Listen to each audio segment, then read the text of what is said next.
Em proporção ao nosso discernimento espiritual das leis da vida e do espírito, somos capazes de produzir uma vida diária harmoniosa.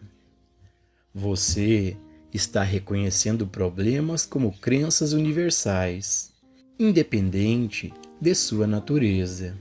Você está se recusando a lidar com eles de qualquer outra maneira. E é claro, você está se voltando para Deus para receber e perceber a paz que vem de dentro. Tudo isso está correto. Em seu trabalho, independente da natureza do trabalho ou da natureza do problema, quando você entra em meditação ou o que você pode chamar de tratamento, certifique-se de fazer o contato dentro de você. Fique quieta até sentir a resposta interior. Vem às vezes como uma voz pequena e silenciosa, e outras vezes como a percepção da presença de Deus, um reconhecimento de que Deus está em campo. Lembre-se sempre de que não é aquilo que ocorre como atividade da mente humana que é poder de cura, mas o contato real ou a percepção de Deus que cura. E o contato em si, a realização da presença de Deus, é o poder curador. Não faz diferença que problemas levamos para o silêncio, contanto que recebamos o clique de resposta ou a consciência da presença de Deus. Isso nos mostra novamente o que quero dizer com o fato de que a verdade deve ser estabelecida em sua consciência como um princípio.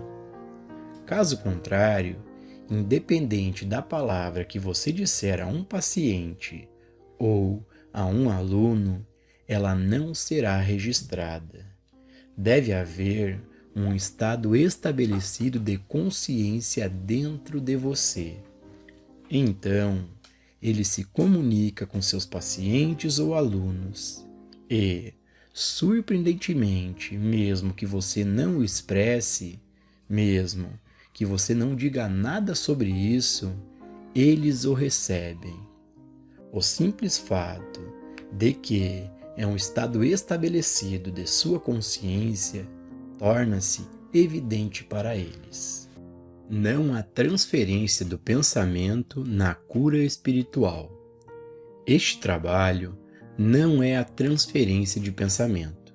Portanto, nunca em seu tratamento, nunca, tentando ajudar alguém, tente levar seus pensamentos a ele. Nunca tente impressioná-lo com a verdade. Nunca use a palavra você em um tratamento. Nunca diga você é espiritual ou Deus está com você. Nunca faça nada que tenha a tendência de agir como um tratamento que é transferido de um indivíduo para o outro. Quando você cai nesse hábito, você está no campo do tratamento mental.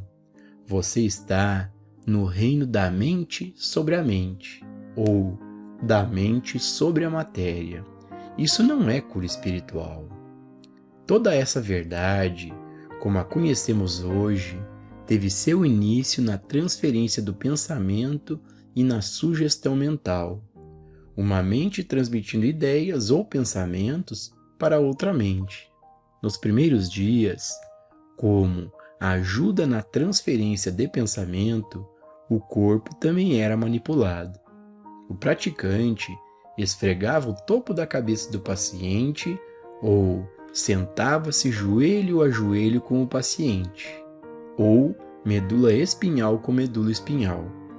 Alunos e trabalhadores, durante este estágio experimental, acreditavam que através do canal magnético da coluna espinhal, ou através de algum contato físico, os pensamentos do praticante seriam transferidos para a mente e o corpo do paciente. Muita prática metafísica teve seu início neste tipo de tratamento. Ele serviu a um propósito como primeiro passo que leva ao segredo da demonstração da cura espiritual de Jesus. Era uma ponte, possivelmente uma ponte necessária, permitindo-nos ir do reino da mente para o reino da alma. Ele serviu como um trampolim, mas no final descobriu-se que existe um domínio mais elevado do que o domínio da mente, o reino da alma, do Espírito ou de Deus, que nos leva de volta ao reino interno. Nesse campo, achamos que não é necessário transferir o pensamento do praticante para o paciente, porque existe apenas uma consciência. Tudo o que está acontecendo em minha consciência como verdade deve estar ocorrendo em sua consciência como verdade, já que há apenas uma consciência e apenas uma atividade.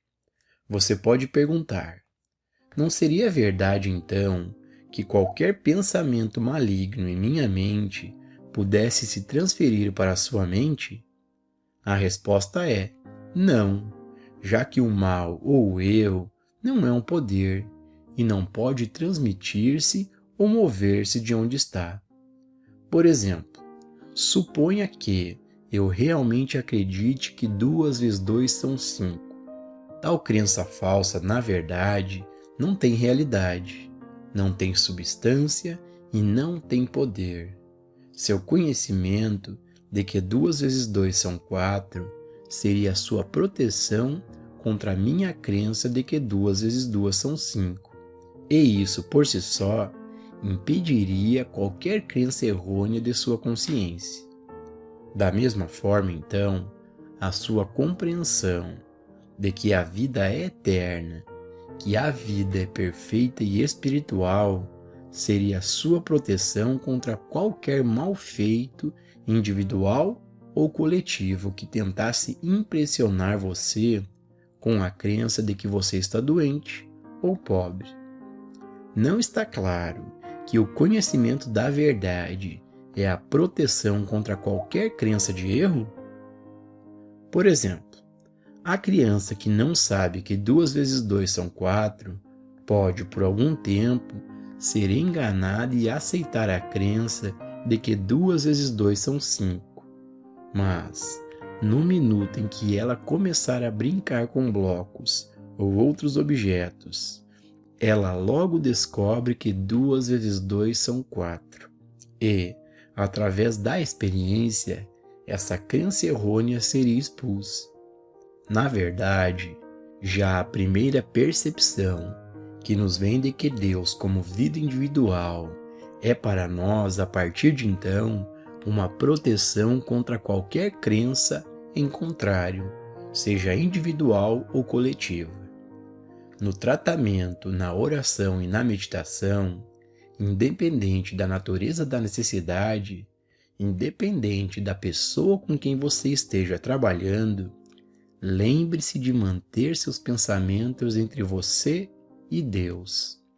E não tente transmiti-los ao seu paciente ou para outra pessoa. Você logo provará que, se você mantiver o contato entre o seu eu exterior e seu ser interior, isto é, entre você e Deus, não é necessário projetar seu pensamento. E você nem terá que saber quem está doente, ou quando ou onde. A cura será provocada apenas pelo pensamento do paciente sobre você, meramente por ele alcançar sua consciência. O contato com você será o agente de cura, uma vez que você estará sempre vivendo, se movendo e tendo o seu ser como consciência divina. Você não aceitará nenhuma sugestão de um eu separado de Deus, mas manterá em todos os momentos sua constante e consciente unidade com Deus. Então, você terá experiências como a que o mestre teve com a mulher que tocou a bainha de seu manto. Mesmo que ele não soubesse conscientemente que ela estava procurando ajuda, ela recebeu ajuda. O criado do centurião certamente não sabia que qualquer tratamento estava sendo procurado para ele. Contudo, embora estivesse a quilômetros de distância, recebeu sua ajuda. Você e eu sabemos que ele não estava esperando ajuda ou esperando por cura. Nem esperava receber bons pensamentos do mestre. Nem o mestre lhe enviou bons pensamentos. É mais do que provável que Jesus tinha dito algo assim ao centurião: sua fé curou seu servo. Você teve seu servo em sua consciência. Você trouxe a si mesmo e seu servo para esta consciência crística. E de acordo com sua fé ou entendimento, assim seja para você e seu servo. Essas pessoas podem não estar cientes do fato de que a ajuda foi solicitada. Elas podem nem saber nada sobre oração ou tratamento. No entanto, aquela pessoa que vem a você, a sua consciência, encontrará ajuda para os membros de sua família. Quando alguém lhe pede ajuda, essa pessoa está em sua consciência. Quando você está se percebendo como a consciência do Cristo, portanto, toda a atividade ocorre não do praticante para o paciente, ou até para o parente do paciente, mas como a atividade do Cristo como consciência individual. Cristo é consciência individual. A verdade é a consciência individual. Esta verdade, expressando-se como minha consciência, torna-se sua consciência e a consciência de todos aqueles que se voltam para você. Encontre a sua paz, a quietude e o silêncio do seu ser interior e deixe que isso faça a cura funcionar para você. Não tente ajudar tentando alcançar o pensamento dos seus pacientes.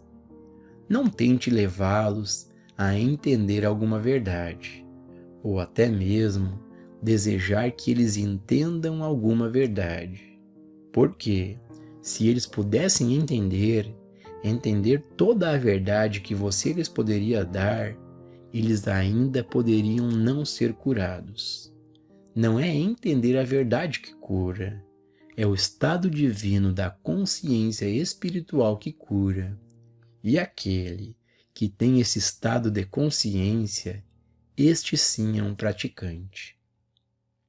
Quando o praticante sente uma elevação, uma sensação de liberdade, o paciente responderá.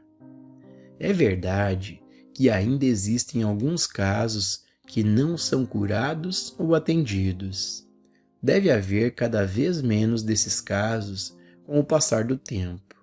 No entanto, ainda parece haver alguns, e eu, por exemplo, não resolvi esse enigma. Eu sei que, sempre que a cura acontece, é porque o praticante sentiu essa sensação de paz, de unidade do ser divino. Quando entendemos que não precisamos alcançar nossos pacientes, que a cura deles não tem nada a ver com transferir pensamentos para eles ou pensar neles, percebemos então que a cura tem apenas a ver com nosso próprio relacionamento com Deus. Você pode pensar que estou enfatizando e repetindo isso demais, mas não estou enfatizando e nem repetindo muito, porque desde agora até o final dos tempos, você será tentado a alcançar algum paciente. Você será tentado a dizer: se ele estivesse aqui, apenas para que eu pudesse explicar isso a ele. Você será tentado a pensar no tempo e no espaço como algo relacionado à cura. Eles não têm nada a ver com a cura. A cura tem a ver apenas com o seu grau de unidade consciente com Deus. Ensinando cura espiritual. Ao ensinar a cura espiritual, o primeiro passo que deve ser enfatizado é alcançar a percepção consciente da presença de Deus. O estudo e, finalmente, a incorporação de tais ideias como são expressas em O Caminho Infinito, no capítulo Meditação. Viver na percepção consciente da presença de Deus é a consciência de cura. Isso requer esforço consciente. No começo, é necessário que cada um de nós perceba conscientemente nossa unidade, percebendo conscientemente o nada de algo separado ou a parte da unidade que eu sou.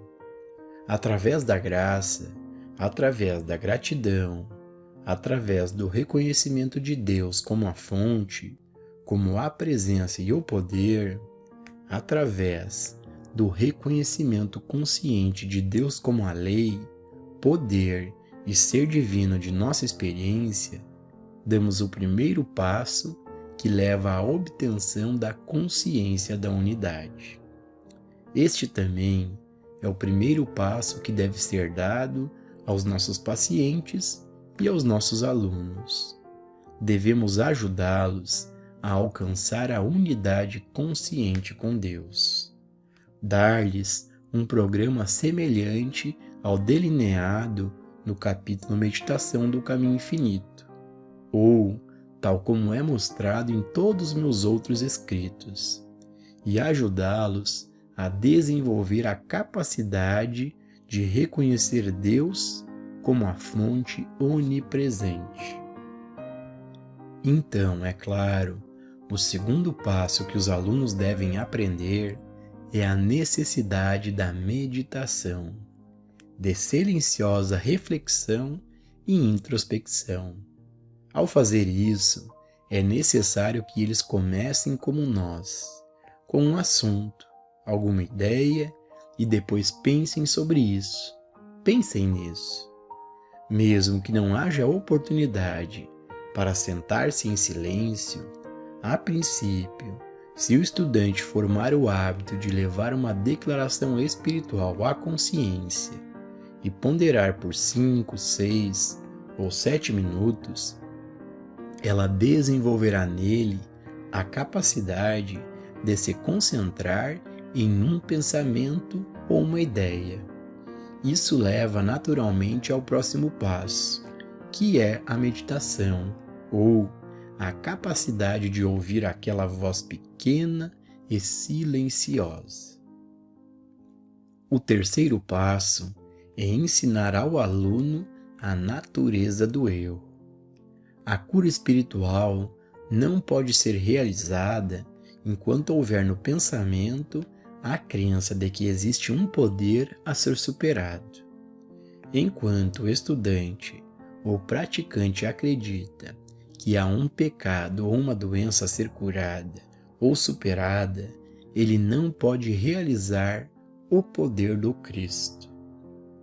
O poder do Cristo é a realização da unidade.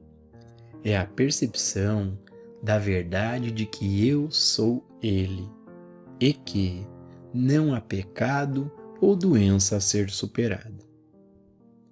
O poder do Cristo não é o da verdade sobre o erro, não é o bem sobre o mal. O poder do Cristo é a consciência individual de uma presença e um poder. Essa é a outra razão pela qual não há necessidade de transmitir pensamentos de praticante para o paciente, uma vez que não há nada no pensamento do paciente que precise ser corrigido superado ou curado. O praticante que acredita que existe um pensamento ou condição no paciente a ser superado ou curado, não está praticando a cura do Cristo. A cura do Cristo é: o que te impede? Levanta-te, pega a tua cama e anda. Em outras palavras, não há poder para impedir que a harmonia do seu ser se manifeste.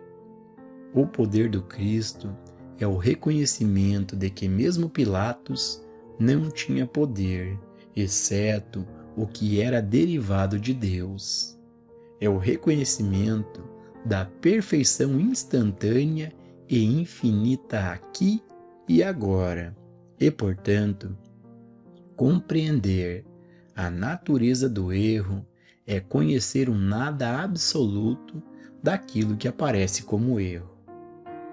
Como um termo descritivo, usamos palavras como hipnotismo ou sugestão, ou aparência, qualquer termo que nos mostre que aquilo que está aparecendo para nós como um erro não é um erro e não deve ser combatido.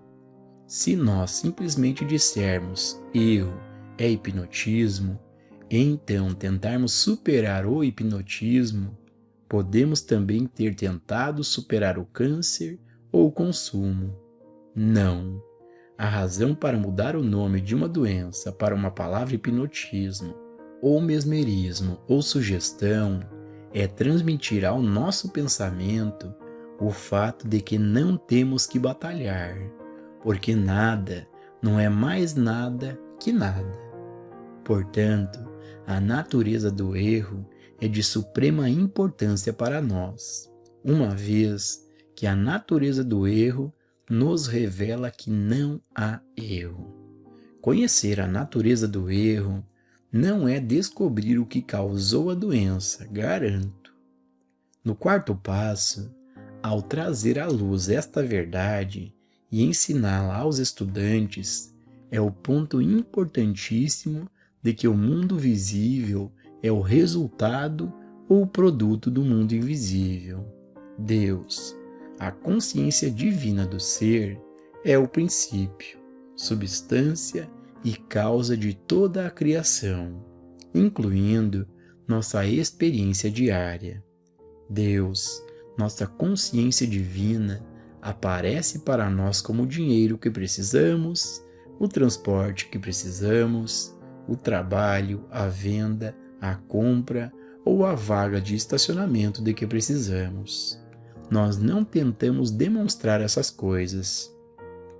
Nossa única demonstração consiste na percepção de Deus, nossa própria consciência como a causa, substância e lei de toda forma. Então, deixemos que essas coisas sejam adicionadas a nós, sabendo que o Pai Celestial, a consciência divina interior, suprirá a nossa necessidade.